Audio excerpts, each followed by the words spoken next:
YouTube? It's your boy JD coming at you with yet another review, and today I'm going to be talking about one of the coolest and dopest new models to come out of Adidas this year, and that is the Adidas Ozweego. If this is your first time on the channel, my name is Josh. Most people call me JD, and if you enjoy honest sneaker content, definitely hit that subscribe button and drop a like if you enjoyed the video, and don't forget to follow me on Instagram.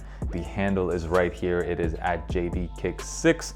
Now let's get into the video. So this sneaker right here is the 2019 updated version of a popular Adidas sneaker from back in the 90s, and that is also the Adidas Ozweego. So the Ozweego first was introduced by Adidas in 1996, and it basically existed just for around 4 years. It was removed in 2000, and this particular sneaker is modeled precisely after the Ozweego 3. You can definitely see a lot of similarities between the two sneakers. However, this version right here is much more slimmer. It's a much more sleeker looking model, and definitely a very nice update for 2019. I feel like sneakers are going through right now a 90s craze. A lot of popular 90s sneaker models are being brought back by all the big brands, Nike, Puma, Adidas. So this is actually not the first time that Adidas has brought back the Ozweego. So the Ozweego was first retroed back in 2013, and it was brought back by none other than the legend himself, Raf Simons. So Raf Simons introduced his own version of the Ozweego,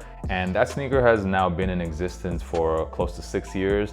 And a lot of people, and you know what, you can put myself in that boat, there's a lot of people who think that that sneaker actually started the dad trend. And I know in my last video I said that the Yeezy 700 made it mainstream, but the sneaker that I feel actually started the dad trend is probably the Ozweegos. And now the Ozweegos are brought back by Adidas as a general Adidas sneaker, and I gotta say I was very impressed the first time I saw this shoe, and I've been meaning for a while to get my hands on a pair. I went into the Adidas store a few days ago, and I was actually looking for a different colorway. I was looking for that solar green and cloud white colorway, and in my opinion that's probably the dopest colorway that has dropped so far, but they unfortunately didn't have that one in stock, and I went with this instead, this red and white colorway, which I think is pretty dope as well.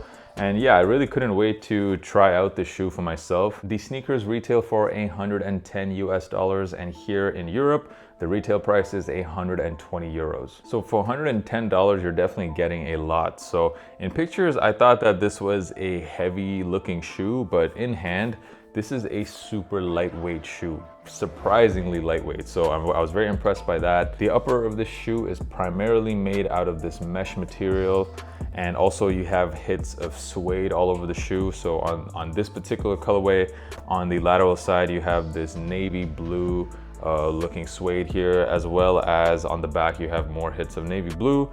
On the back of the shoe you have this neoprene material.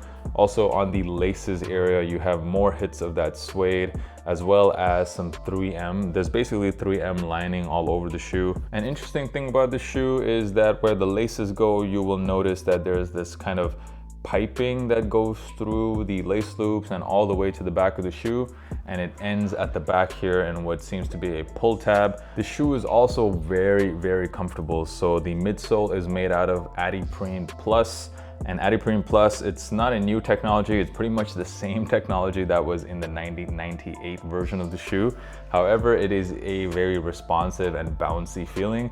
If you guys have ever owned a pair of these shoes right here, the Yeezy 500s, it's basically the exact same material that the midsole is made out of, Adiprene Plus. This is a very comfortable shoe, especially if you have wider feet. There is a lot of room here in this toe box area, and there's this breathable mesh just makes the shoe feel very comfortable, and also the cushioning is pretty good. It's pretty responsive and it's very comfortable. When it comes to sizing, just go true to size. It fit me absolutely perfectly. That's what I did. Just for some reference, I am a true size 11, and normally when I wear Yeezy 350s, I usually go 11.5, but in these shoes, 11 fit me just perfectly. I've loved all the colorways that Adidas has put out so far of the sneaker. The original one, that yellow and bluish looking colorway, it was super retro looking. I really like that one. And like I said before, I think the best colorway so far is this cloud white and green colorway. Adidas, if you guys are watching, definitely send me a pair. I can already think of like 20 or 30 outfits I could rock with those. That's a super dope looking colorway. And I also think this one, this red pair, is quite dope. but you can't really go wrong. The colorways that have been released so far, I think, are very sick, and Adidas is doing a good job. This shoe is kind of like if the Adidas ZX 4000 and the Balenciaga Triple S had a baby. It would probably look like this right here. So I know the midsole is not as chunky as the Triple S. It is much more slimmer, but it is aesthetically it does kind of look like the Triple S to me. And yeah, and you don't have to pay $750 for these. Another plus about this shoe is that even though it's technically a chunky sneaker, even though I wouldn't really call this a dad sneaker, it's a bit too slim for me to be calling it a dad sneaker. So even though this is a chunky sneaker, it does look very good with slim fitting pants. I know a lot of my subscribers generally wear a lot of slimmer pants, slimmer fitting jeans. So these sneakers look hella dope with those. So that's just another plus with these shoes. If there's one thing I don't like about this shoe, it has to be the name. I just don't get why Adidas would also call this pair the Ozweegos. I mean, I get that it's directly inspired by the 1998 version, but they could have easily given this shoe its own name, especially because Adidas already has a sneaker that they actively sell called the Ozweegos, the Raf Simons Ozweegos. So you're kind of confusing your consumers right now.